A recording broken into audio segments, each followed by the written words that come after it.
Hi అండి అందరికీ welcome to my channel. ఎలా ఉన్నారు అందరూ? బాగున్నారా మన యూట్యూబ్ ఫ్యామిలీ అంతా? సో నేనైతే బాగున్నాను, మీరు కూడా బాగుండాలని అయితే నేను మనస్ఫూర్తిగా కోరుకుంటున్నాను. సో 1 ఇయర్ తర్వాత అనుకుంటా నేను మన ఛానల్లో వ్లాగ్ అనేది పోస్ట్ చేస్తున్నాను. అలాగే మీ ముందుకు కూడా వచ్చాను. ఎందుకు నేను అప్పుడు స్టాప్ చేయాల్సి వచ్చిందంటే కొన్ని రీజన్స్ అయితే ఉన్నాయి.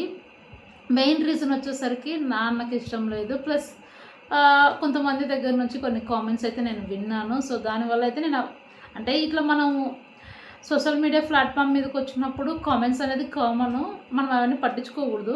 బట్ ఏంటంటే నా ముందే నన్ను అంటే కొంచెం అనడము అట్లా నేను అది తీసుకోలేకపోయినా.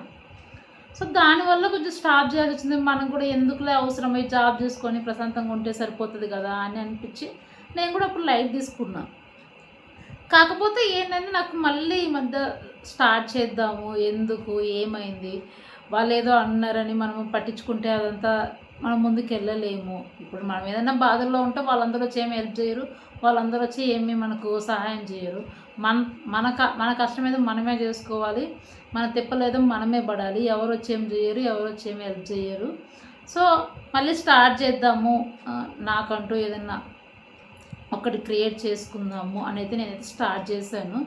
సో దానికి మీ సపోర్టు, మీ ఎంకరేజ్మెంట్ అనేది నాకు కావాలి. మీరు చేస్తారని నేను అనుకుంటున్నాను. అలాగే వచ్చేసరికి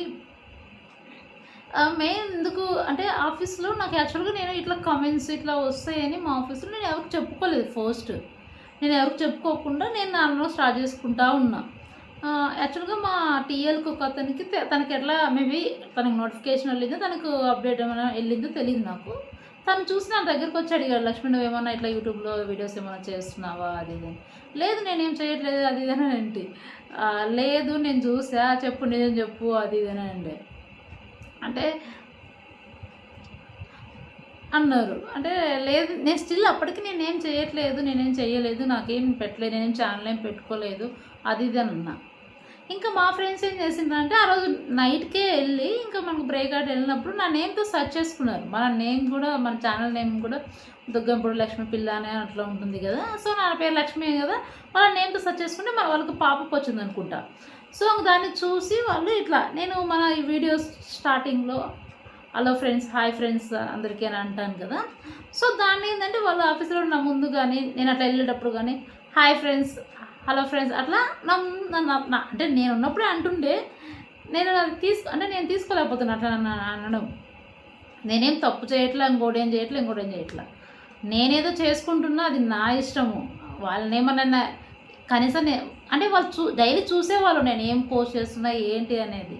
బట్ వాళ్ళేం నా సబ్స్క్రైబర్స్ కాదు, నాకేమి లైక్ చేయరు, సబ్స్క్రైబ్ చేసుకోరు. బట్ కామెంట్ చేయడానికి ఫస్ట్ ఉంటారు వాళ్ళు. వాళ్ళనే కాదు ఎవరైనా మనం ఏదైనా చేస్తున్నాము, మనం ఏదైనా ఒక స్టెప్ ఎదుగుతున్నామంటే మనం వెనక్కి లాగడానికే ఉంటారు. సో అవన్నీ పట్టించుకోకూడదు, అవన్నీ మన పని మీద మనం చేసుకుంటూ పోవాలి అని నేనైతే మళ్ళీ స్టార్ట్ చేద్దామని నేను అనుకుంటున్నా. అలాగే ఇంకా రోజులైంది కదా మీతో మాట్లాడక. సో ఒకేసారి ఇట్లా మీ ముందుకు వచ్చి మాట్లాడదామని అయితే నేను స్టార్ట్ చేశాను. అయితే వీడియో అయితే ఆన్ చేసి ఇప్పుడే ఆఫీస్ నుంచి వచ్చాను. బ్యాగ్ కూడా అక్కడే పెట్టి కూర్చొని మీతో అయితే మాట్లాడుతున్నాను. ఇంకా రేపటి నుంచి అయితే మన ఛానల్లో డైలీ కుకింగ్ బ్లాగ్స్ అనేది వస్తాయి. మన ఛానల్ని సబ్స్క్రైబ్ చేసుకోండి, ఇంకా ఎవరైనా సబ్స్క్రైబ్ చేసుకోకపోతే. అలాగే కామెంట్లో కామెంట్ చేయండి, షేర్ చేయండి ఎవరికన్నా. అలాగే మీకు ఏమేమి కుకింగ్ కావాలి, ఏం వంటలు కావాలి అనేది కూడా కామెంట్లో కామెంట్ చేయండి. నేనైతే ఆ వంట అయితే మేము చేసి మీకు ఫుల్ వీడియో అనేది పోస్ట్ చేస్తాను. అంటే కొంతమంది ఏంటంటే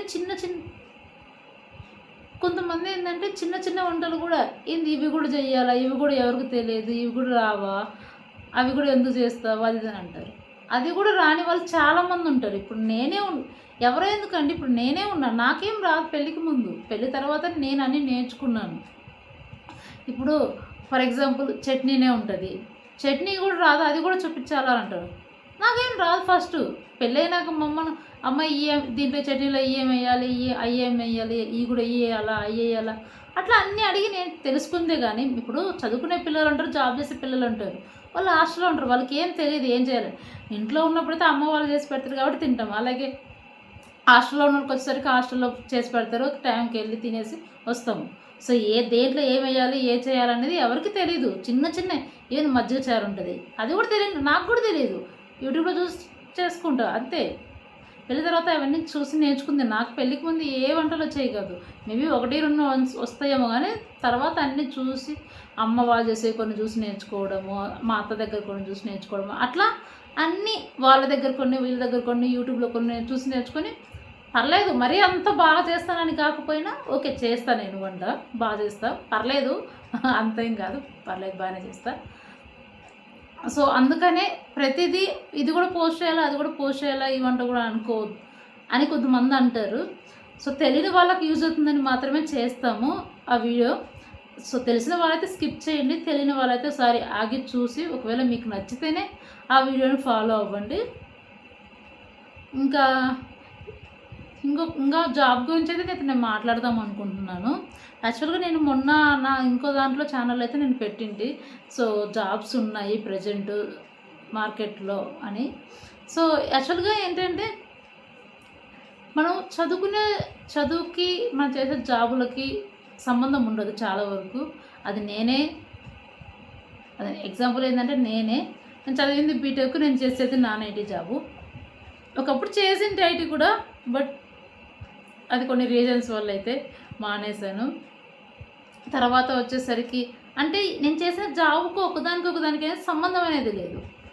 ఎప్పుడైనా మనం ఏదైనా జాబ్ చేస్తున్నామంటే దానికి రిలేటెడ్గానే పోవాలి, కానీ ఒకదానికి సంబంధం లేకుండా మాత్రం ఏ జాబ్కి వెళ్ళకూడదు. ఇప్పుడు ఒకవేళ ఐటీ అయినా కానీ అది నాన్ ఐటీ అయినా కానీ మేబీ గ్యాప్ రావచ్చు. మంత్ పేపర్ పెట్టిన తర్వాత మనం ఆ కంపెనీ నుంచి బయటకు వచ్చిన తర్వాత ఇంకొక కంపెనీకి పోవడానికి కొంచెం టైం పట్టిద్ది, లేకపోతే ఇంకొక కంపెనీలో జాబ్ చేతిలో పట్టుకొని మనం పేపర్ పెట్టి బయటకు రావాలి. అంతేగాని పేపర్ పెట్టేసేసి బయటకు వచ్చిన తర్వాత 1 నెల, 2 నెలలు, 3 నెలలు ఇంకా గ్యాప్ ఎక్కువైపోతుంది. ప్లస్ జాబ్ రాలేదు, అయ్యో ఎట్లా, ఇంట్లో ఖర్చులకు ఇబ్బంది అవుతుంది, ఇంట్లో వాళ్ళని అడగాల, అది ఇదని ఏ జాబ్ వస్తే ఆ టైంలో ఆ జాబ్ జాయిన్ అయిపోతాం. అది మెయిన్ చేసే మన మిస్టేక్. అట్లా ఎప్పుడు జాయిన్ అవ్వకూడదు. అది ఒకే ఫీల్డ్లో వెళ్తే యూజ్ ఉంటుంది, కానీ అట్లా డిఫరెంట్ జంప్ చేసామనుకోండి అసలు ఏ యూజ్ ఉండదు.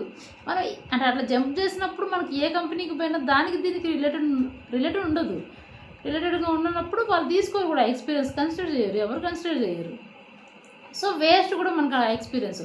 అదే ఫీల్డ్లో వెళ్ళామనుకోండి మనకి ఎక్స్పీరియన్స్ పెరుగుతుంది, ప్లస్ నాలెడ్జ్ పెరుగుతుంది, శాలరీ కూడా అయికుంటుంది. అదే మనం ఒకవేళ ఇప్పుడు మనకు డిఫరెంట్ ఫీల్డ్లో వెళ్ళినప్పుడు వాడక ఎక్స్పీరియన్స్ కన్సిడర్ చేయరు, శాలరీ ఉండదు, మన ఫ్రెషర్గానే కన్సిడర్ చేసుకుంటారు. సో అది ఒకే ఫీల్డ్లో వెళ్తే యూజ్ ఉంటుంది. ఇప్పుడు నీకు ఫ్రెషర్గా ఒక జాబ్ వచ్చింది అనుకోండి 15,000కి, అదే ఫీల్డ్లోనే ఉండండి. ఐటీలో అయితే లక్షలు వస్తాయి, నాన్ ఐటీలో అయితే రావు అని కాదు. లక్షలు రాకపోయినా 1,00,000 అయినా వస్తాయి. అది మా వర్క్ నేర్చుకొని స్టాండర్డ్గా ఒకే పొజిషన్, అంటే స్టాండర్డ్గా ఒక కంపెనీలో 4 years మంచిగా వర్క్ నేర్చుకొని ఇంకో కంపెనీకి షిఫ్ట్ అయ్యి అక్కడ ఒక 2 years చేస్తే మేబీ రావచ్చు, మీకు పొజిషన్ అయితే రావచ్చు, చెప్పలేం కదా. మంచిగా వర్క్ నేర్చుకుంటే అదే ఫీల్డ్లో ఉంటే మీకు పొజిషన్ రావచ్చు. అట్లా పొజిషన్లు చేంజ్ అవుతాయి. టీమ్ కోచ్, టీమ్ లీడ్, ఇట్లా మేనేజర్, అట్లా మంచి వర్క్ నేర్చుకొని మంచి స్కిల్ మన దగ్గర ఉంటే మనకు ఆటోమేటిక్గా అన్నీ వస్తాయి. సో అట్లా నాలాగా నేను చేసిన మెయిన్ మిస్టేక్ అంటే ఏంటంటే నా లైఫ్లో జంప్ అవ్వడం, ఒకదానికి సంబంధం లేకుండా ఏ టైంలో గ్యాప్ వస్తే ఏదైనా జాబ్ వచ్చిందంటే దానిలో దూరిపోవడమే నేను చేసిన మెయిన్ మిస్టేక్ నా లైఫ్లో. నాలాగా మీరైతే అలా చేయొద్దు. ఐటీ అయినా నాన్ ఐటీ అయినా వెళ్ళండి, అంటే మీకు ఓకే అనుకుంటేనే మళ్ళీ అది. అంటే ఐటీ జాబ్ అంటే ఇప్పుడు బీటెక్ చదువుకొని నాన్ ఐటీకి పోవాలా అంటే జాబ్ రాకపోతే, మనకు ఐటీ జాబ్ రాకపోతే మనం ఇంకేం చేయలేము, ఇంకెళ్ళలేము. అంటే ఇప్పుడు 4 సంవత్సరాలు అయింది జాబ్ రాలేదు ఐటీలో, ఇంకా ఆ 4 సంవత్సరాలు అదే నువ్వు ఇటు నాన్ ఐటీలో జాయిన్ అయితే నీకు 4 సంవత్సరాలు ఎక్స్పీరియన్స్ వచ్చేది, అలాగే 40,000 జీతం వచ్చేది. 40,000 రాకపోయినా అట్లీస్ట్ 30,000 అయినా వచ్చేది నీకు 4 yearsకి ఆ ఎక్స్పీరియన్స్కి. సో మేబీ ఇంకా 4 years చేసుకుంటే నీకు టీమ్ కోచ్ రావచ్చు, నువ్వు మంచిగా వర్క్ నేర్చుకుంటే. సో అట్లా ఒకే ఫీల్డ్లో ఉండండి. ఒకవేళ ఉంటే, నాకు తెలిసిందైతే నేను చెప్తున్నాను, నా లైఫ్లో నేను చూసిందైతే నేను చెప్తున్నాను. నేను చేసిన మిస్టేక్ అది, మీరైతే అలా చెయ్యొద్దు అని నేను చెప్తున్నాను. నాకు తెలిసింది అది, అందుకని చెప్తున్నా అండి. సో ఇంకా అంతే అండి మన ఛానల్ గురించి. అంటే నేను చెప్దాం అనుకున్న ఇదంతా మీతో మాట్లాడదాం, మీ ముందుకు వచ్చి మాట్లాడదాం అని అయితే ఈ వీడియో అయితే చేస్తున్నాను. అలాగే మన ఛానల్ ఎవరైనా ఫస్ట్ టైం చూస్తుంటే సబ్స్క్రైబ్ చేసుకోండి. అలాగే కామెంట్ చేయండి, షేర్ చేయండి, లైక్ చేయండి. అలాగే మీకు ఏమేమి వంటలు కావాలనేది కూడా కామెంట్లో కామెంట్ చేయండి. సో నెక్స్ట్ డే నేను మీకు మీరైతే ఏ కామెంట్ చేస్తారో, ఏ కర్రీ కావాలో, ఏది కావాలనేది నేను ఆ కర్రీ అయితే మీకు చేసి చూపిస్తాను. సో మరిన్ని వీడియోస్ కోసం మా ఛానల్ సబ్స్క్రైబ్ చేసుకోండి, కామెంట్ చేయండి, షేర్ చేయండి. Bye, thank you.